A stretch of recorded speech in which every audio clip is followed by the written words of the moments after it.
Good morning, guys. Welcome to this Friday, March 27th. Thank God it's Friday, guys. This we need to see an end to this selling. Selling is killing us. This is market tilt to the downside, on the move to the downside. And we had a nice pop yesterday, right after the close. That was just because the Trump extended the bombing from Friday, the extension, the deadline, 10 more days.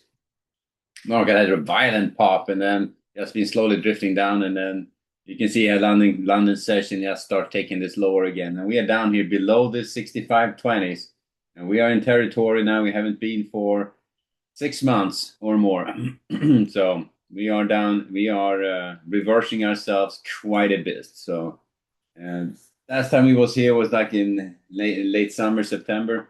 Last time we were down in this territory, and yeah, we are back down there, and we'll see. Going to just see how bad this is going to get. But we are heading lower. We are pointed lower, and I would just keep trading it from the short side. I'm thinking today, given the troop deployments there, I mean, people are obviously concerned stuff is going to happen over the weekend. And if anything's going to happen, it will happen over the weekend and markets are closed. That's usually what happens.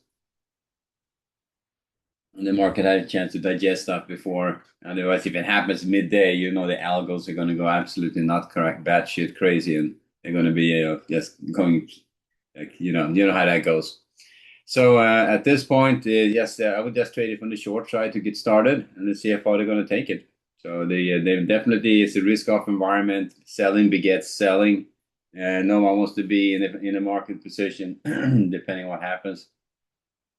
I happen to think this is just a regular market overreaction. It's getting to that correction part that all the rotations is being done, and now it's not just a fear trade.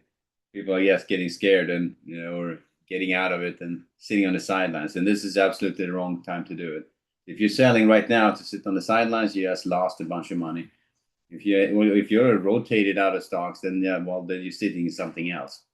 But it's at this point, the markets are heading lower, and the capital flow is just a good indicator that yeah, we definitely pointed lower. Capital flow is pointed lower. Has been pointed lower for a while. We had a shot as long as it was staying in this area that we could potentially recover, but now you can see here they are down here probing. I get the sense that we're going to get a run to the downside. How far? Who knows? But it could be one of those flushes, when you get the couple of really crazy dips to the downside and then a hard reversal. But that's going to shake a lot of people out of the market, especially if you have stocks in there and stuff like that. So, um, looking to sell strength. We are down at the lows to get started.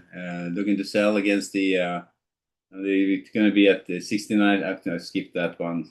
Starting at 65.15s, 25s, 35s, up to the 50s. But these three areas of support, that's your big support area, or was the support area on the ES. That's this big area here. So this whole big support area, that's these three levels. And if you can get up above them, yeah, well, maybe maybe we'll moderate a little bit, but I'm still looking to sell strength all the way up to that reverse retest here at the session highs at the 65.70s. If they can clear the 65.70s and start trading above that, well, maybe I'll start thinking retracement trade and maybe try the long side of this. Now it could be nice little long scalp trades on the bottom here when they retest the lows or move higher. Don't expect those to go very far. Eventually, the one is going to keep going, but it's initially it's time to buy the lows or buy support. It's going to get you run over more than you're going to gain. It's better to just wait for it to actually turn and start moving higher. And then the way you know that is that they start taking out some of these 65, 15, 25, and 35s. They start clearing those areas. Maybe you have a shot at some strength. But initially, I'm looking to get short against those areas for rotations down. Even if they clear them, I'm looking for short against that 65.50s, 65.70s. Now, if you can get up above the London high or higher, yeah, maybe we have some momentum to the upside, but I'm not seeing a buying frenzy kicking in here, yeah, on a Friday going into a weekend when we have a Middle East conflict going on, especially when it's early on and it's all these fears going on there. I mean, it could end super quick. I mean, right now it's because the Iranian is playing games, I guess, or negotiating, and you know how that goes. So if there's an agreement or stuff in shooting stops, the market's going to turn and rally in a heartbeat. You don't want to be in the wrong side of that trade, and if you are, if you're in a short trade when that happens, then make sure you have your stop tight because you'll be knocked the shit out of the market. So that's the ES Nasdaq also in territory, negative territory. That's straight down. They are down here in the down here below the 24,000. We had this big gap of low volume below this area, and I don't even have enough data in here to show you that. So it's just 6 months back, and we are below that right now, clearly below those lows and heading lower. So now we're probing to the downside. There is value down here. I mean, there is. I mean, if you go back and add another year data to the chart, you'll probably see more better data, better information. But I think it's kind of pointless. We are just looking for the market to find a bottom, and right now it's just the free for all selling. I think it's risk off. We're going to be scared. We're going to be as usual overreacting. But this is, I mean, a 10% correction on Nasdaq is not necessarily unheard of. It happens all the time. It's just ugly when it happens. And you kind of if you're not managing money and you rotate out and you can take profit and know when to do it and have a good methodology for it and stuff like that. The only thing you can really do is just to be in for the ride because not much you can do about it. If you try to time it and you'll find yourself over wrong more than you're right, and then you just end up losing money in that process. Overall, though, I mean, I would look to sell strength on this guy.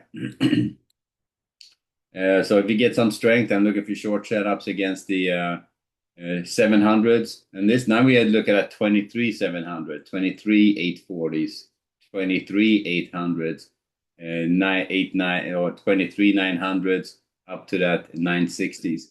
So if they can get up above this low, the 890, 23 900s, that would be the London high. So I would give it the session high. Maybe we have a shot at getting see a little bit of retracement. But you can see here, these prior rotations down has been those hard probes. When we were scared, it was like an elevator down day. We were all kind of falling out of bed, and it was crazy. Now we're down here, or trading down here, which means that yeah, the market is grinding this down, and there's no immediate bounce as I can see yet, at least. I think the bounce comes when the hostility stops. So we may be in for a little bit more selling here. So looking to sell strength against that 23 700s, 770s, 820s up to the 900s. Yeah, include the 960s here, 970s as well. If they start trading above that, maybe we have a shot at a retracement going on. There could be nice long trades in here too. I'm not just totally not going to look at the long side of the market, but you have to be. You need a little bit more than just trying to sell new lows or try to look for a retest, a double dip retest kind of thing. If you have net selling going on, you'll be on the wrong side. You won't get a lot of lift, and unless you take your profit quickly, you find yourself just caught in that trade. So, and then we'll say it develops. Eventually, you'll get a period when you start building value towards the lower end of the range. That's the kind of time when you want to start thinking about the long trade. I mean, you have a good example right in front of us here. They were down here at the ES, stalled for 3 bars here at the 6490s. Now they're retesting it. So the first retest, V bottom, a little pop there. If you now see another retest, which doesn't work, they start failing, starts grinding a bit, going sideways, and then they start trading higher. That's the kind of setup you're looking for to see that, okay, maybe the selling has subsided at least for a while, But just looking at, okay, like a retest failure like this is usually pretty aggressive to target long against, because you can find a ton of them on the way down which didn't work.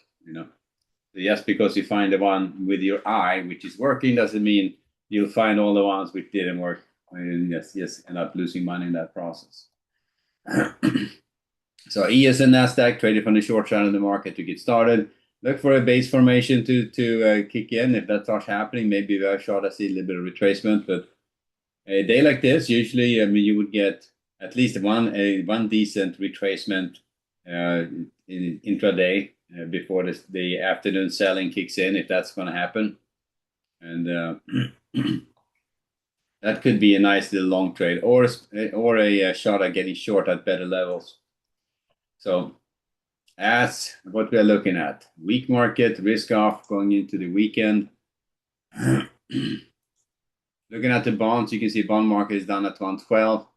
They are definitely weak. Net selling all the way down. It looks to me like we're going to have one of the risk off days on the bonds as well, or heading lower at least.